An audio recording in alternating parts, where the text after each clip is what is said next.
बबुआ कैसे अइला? कैसे नहीं है साइकिल नो नो हमार मतलब कैसे याद आ गई हो?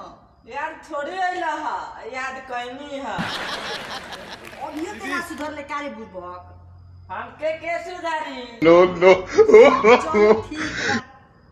अब कहाँ चली उतना दूर से साइकिल आके आई बनी गाड़ फाट गई नो नो 10 दिन एजे बैठ के खाए अरे पागल हमार मतलब कि अब कोनो बात नहीं खे।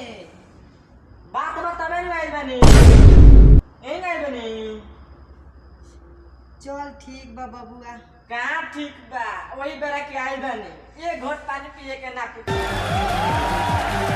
अच्छा ठीक बा पानी लिया तनी ले पानी पी ले। खाली पानी है और कुछ ना तेनु कहले हवा कि पानी नहीं खो कुछ पिए के पी ले पानी। चलो कोनो बात नहीं है मौसा ये मौसा एक बात पूछ बबुआ पूछ। ये मौसा एक घंटा से आई बा अब मौसी कोई लोग कुत्ते नहीं कहाँ गई हमरा दिमिल बनाओ दिया का मौसा अरे का कहीं रे बबुआ पटीदार से एक दिन झगड़ा भई वही झगड़ा में तोरा मौसी के हे ही जो मार दे सन तुहार मौसी मर गई।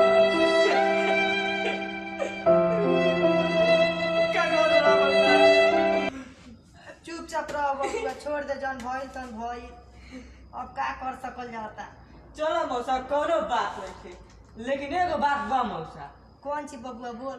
मौसी कहीं को अखिया पर ना मल मौसा ना तो अनलियो करे ता नो नो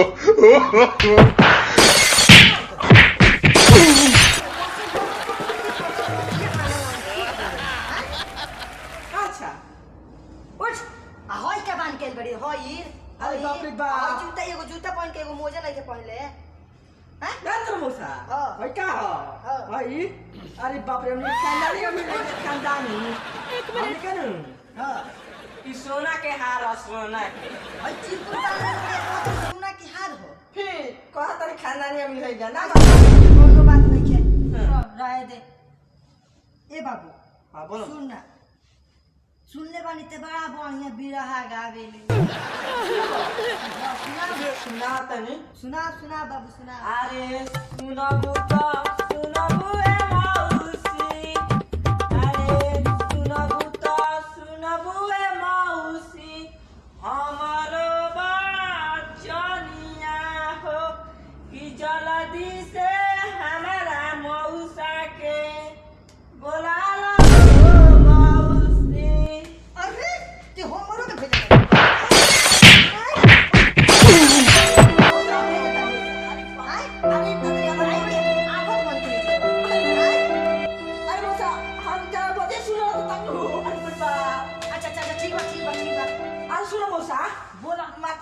अरे छोड़ आयो दादा ए मौसा सुनो मान लो मौसी हमार हाँ। का कहते स्वर्ग में अकेले बाड़ी हां आ कितना दुख होत होई ओकरा हां तो तू छोड़ी वो तो साथे रह बोलो तुमके सुख होई न अच्छा फिर पिटेगा हमरा के भेज जाइबा